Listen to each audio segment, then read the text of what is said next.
Yeah, thank you so much, Professor, for it's so nice to talk with you again. And My pleasure. where are you right now? In Rome, In actually. Rome for Yeah. meeting over there. Several meetings and a lot of travel for the next few weeks. I know a lot of audiences. They saw your conversation with Professor Mearsheimer. I think it draws like millions of views, not just in the United States, but also in China. Many people ask me to ask you, how do you think about that conversation? Well, first of all, Professor Mearsheimer is a wonderful scholar and a very good friend, but we disagree on our outlook, of course, with regard to the geopolitics of the world today. He thinks that conflict is pretty much inevitable because great powers clash. I believe that it's possible to get along because I don't think that there are fundamental differences of interest between the United States and China. In fact, I think the relationship is a positive sum relationship. China's well-being is good for the United States. U.S. well-being is good for China. There is no deep reason for conflict, but this is our difference of point of view, and we continue to discuss it.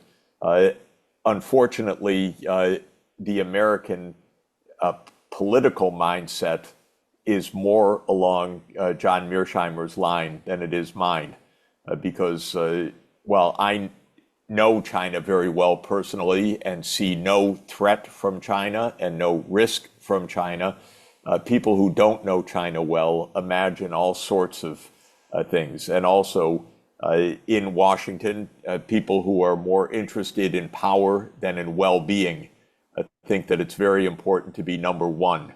This is not very interesting in my view. What I think is interesting is well-being, harmony, cooperation, and peace.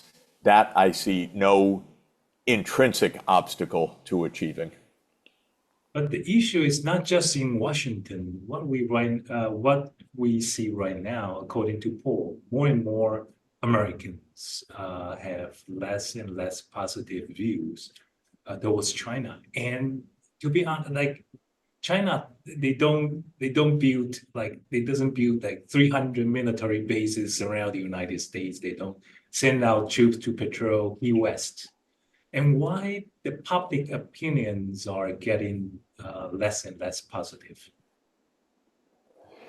Well, the public opinion is very much swayed by the official propaganda. And the US official propaganda is that China is a threat. In fact, we even hear people talking openly about war with China within the next few years.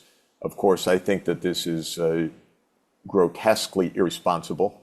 There is no cause of war at all.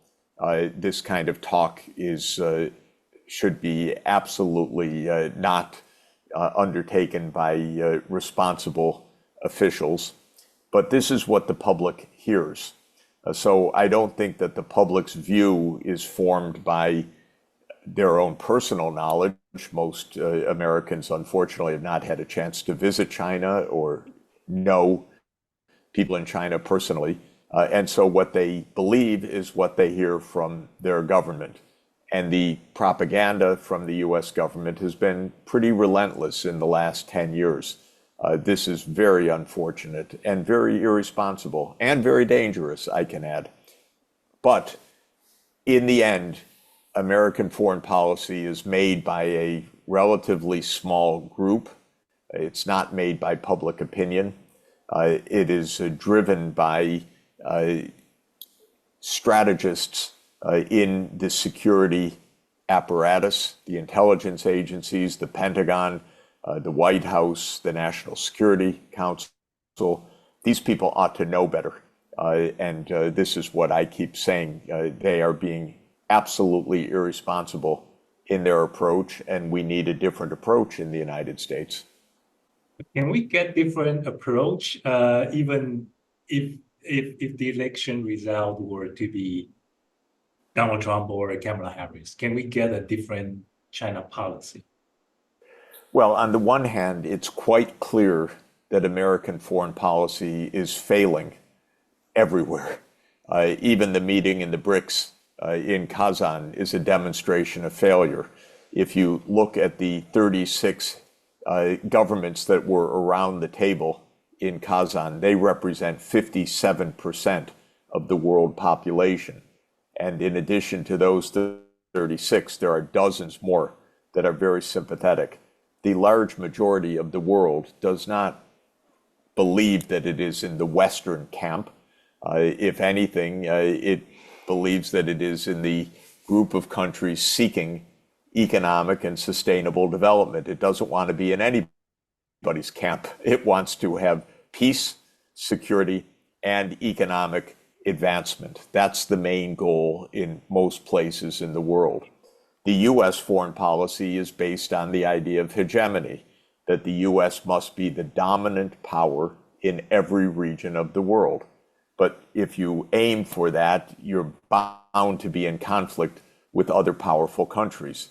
And so the very definition of U.S. foreign policy puts us on a path of conflict. Now, can this change? Yes, because what is happening is not working. So any new group should absolutely analyze why is it that most of the world does not subscribe to the U.S. version of events? Why is it that most of the world is not together with the United States, for example, regarding the wars in Ukraine and in the Middle East? I hope that American analysts and strategists understand that they are failing in their foreign policy. Of course, I've been saying this for many years. So far, it hasn't changed much, except it has raised actually the escalation. And I can say that in the most recent issue of Foreign Affairs magazine, which is the magazine of the Council on Foreign Relations, and not a bad indicator of where the foreign policy establishment is, the issue is about war. It's not about peace. It's not about a new foreign policy. It's mainly about war. And this is terribly dangerous and terribly wrong-headed. So I'm hoping that friends of the United States will also tell the U.S. that the current approach is far too dangerous. It's far too unproductive. It is, if anything, pushing countries into open opposition to the United States, and that bullying and making demands will not work. It won't work against China. It won't work against Russia. It won't work against even small countries now, which have choices. So this is my hope. It's not a high probability, frankly, of a quick change, but it's not impossible. If you analyze the situation rationally and carefully, you come to the conclusion that a very different foreign policy is needed. I think, if I may say one more point, our current foreign policy was set in place pretty much in the 1990s by Zbigniew Brzezinski and others. And Zbigniew Brzezinski wrote in 1997 in a book called The Grand Chessboard that Russia, China, and Iran would not form an alliance. But of course, they have. Contrary to what Brzezinski said, this is a demonstration of the failure of the ideas that were put in place in the 1990s, because what Brzezinski said was we could bully Russia and they would have no alternative but to fall into line with the United States. But we bullied and bullied and bullied, and Russia said, you know what, we don't want to be bullied this way. And that is really a big part of the explanation of why events have gone the way they've gone. And how do you see the differences of Donald Trump and Kamala Harris' China policy? Well, they're both on the campaign trail expressing anti-China views. This is the pseudo-wisdom or the irresponsibility of political advisors who say to both of them campaign against China, that will be good for the votes in Pennsylvania or in Michigan or in Illinois, Ohio, the so-called swing states in the American Midwest. But this is a game. This is not really an expression of deep thought. This is a political game designed by political advisors, not a reflection of true interests in the world, true good sense, and so on. So there's not a lot of difference between the two. Of course, Donald Trump is, in some sense, less predictable, but Kamala Harris is predictable and anti-China, and so that's not a very good predictability. So I wouldn't say that there's a marked difference between the two. The same goes with their Middle East policy. They both basically campaign to say who is more in love with Israel and Israel's wars. It's terrible because it's, again, a terrible mistake, a terrible injustice, but also it's driven by domestic political considerations, not good sense, decency, or international law. And you also argued that in terms of economy, that the United States moving now the production line out of China is not going to solve any problem in the United States. While at the same time, we see both parties actually are pushing for the so-called decoupling. What's going on? Well, what's going on is that starting around 2010, the American strategists came to the view that China's economic rise was no longer in America's interest. Again, this was a very naive and wrong assessment because it was based on a zero-sum vision of the world, that if China rises, America must be going down. Whereas in economic terms, we aren't in a zero-sum world, we're in a positive-sum world. China's growth, its technological advance, improves the U.S. economy. The U.S. growth and advance improves China's economy. In fact, when I had the discussion with John Mearsheimer, I was in California, and I think California has been enriched by China's economic development. A lot of people have made a lot of money based on China's economic growth, a lot of investments, a lot of very efficient production, for example, of my Apple iPhone. You know, it's produced in China, it's sold to countless millions of consumers around the world. It's good for Apple, it's good for us consumers, it's good for China for employment. This is how economics works. It's mutually beneficial. It's not good for one and bad for the other. Well, they were very surprised to hear that because we hear every day that China's bad for the United States. And this is simply a mistaken concept, but it plays into fear and it plays into ignorance. It's not to say that in some parts of the US, probably China's competitiveness has hurt local businesses in the United States. But in other places, it's dramatically improved the businesses in the United States. And what economic logic and history shows is that the gains definitely outweigh the losses, and that if the United States had better policy, instead of blaming China, it would have some internal redistribution so that the winners would be helping to compensate the losers, so that everybody would feel good about the economy. That's the basic logic of global trade, that it's on net favorable for the country, even if some places are losing from competition, the winning in other places more than outbalances the losses. And that logic means that we should have a system within any country of social transfers, retraining, reskilling, other kinds of programs to promote new industries, new jobs, quality jobs, and so forth. But that's a normal feature of an economy. It's no reason for the US to blame China. It should be blaming itself for not having the right institutions internally to upgrade the workforce and move into new sectors with sufficient speed.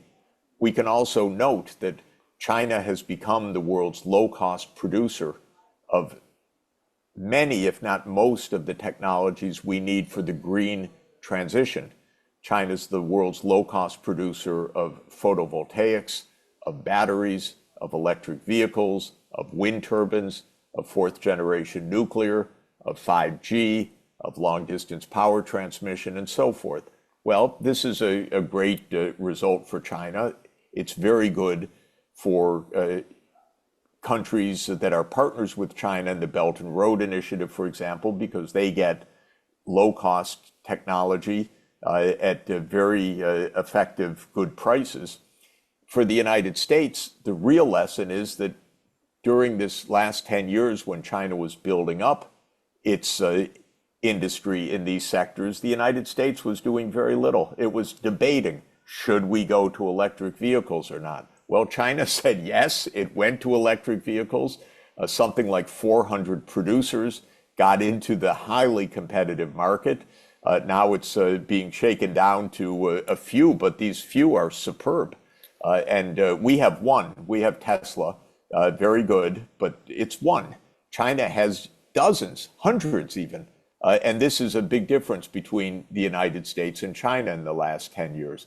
China just made this transformation. It went ahead. It didn't debate it. It did it. And the United States should do it as well, rather than complaining about China.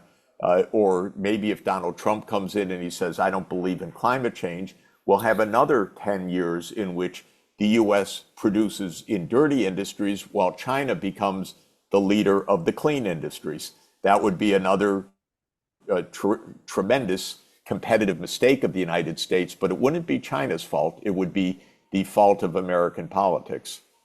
Right. Now let's turn to the Middle East. You just mentioned about that. I'm always curious why the United States keep involving itself into the Middle East and cause so much bitterness around in the Muslim world. And at the same time, the United States doesn't need the oil from the Middle East. What happened?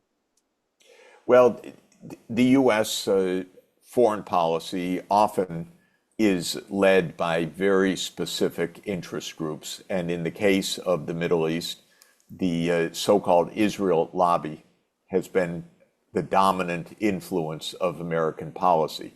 So much of what's happening in the Middle East comes from the fact that there is unrest in Palestine and Israel, because while there is a state of Israel, there is no state of Palestine. And so millions of Palestinian Arabs are living under Israeli domination in a kind of apartheid regime. And this leads to unrest. And the answer to the unrest is very clear. There should be a state of Palestine based on the borders of Palestine as of June 1967. That's before a war gave Israel occupation of those Palestinian lands. There should be a state of Palestine. It should be admitted to the United Nations. It should live in peace side by side with Israel. And this way we should diffuse the tensions that are so rampant. But of course, maybe I shouldn't say of course, I think absolutely wrongly, the government of Israel has said, no, we want to dominate the territory. We don't want a Palestinian state. We will not give political rights to the people of Palestine. We will just rule over them. And Israel's idea is very simple, which is that if there is unrest, Israel will crush it. If other countries support the unrest, Israel will go to war with them. And if a major country like Iran backs militias or resistance groups that are fighting Israel's domination, then Israel wants to go to war with Iran. Now, the fact of the matter is Israel could not win a war with Iran. It needs the United States to fight that war. And so it's trying to get the United States to go to war with Iran. But it's not America's interest at all to have a war with Iran. But the political lobby of Israel drums up fear, drums up hatred, drums up a war atmosphere.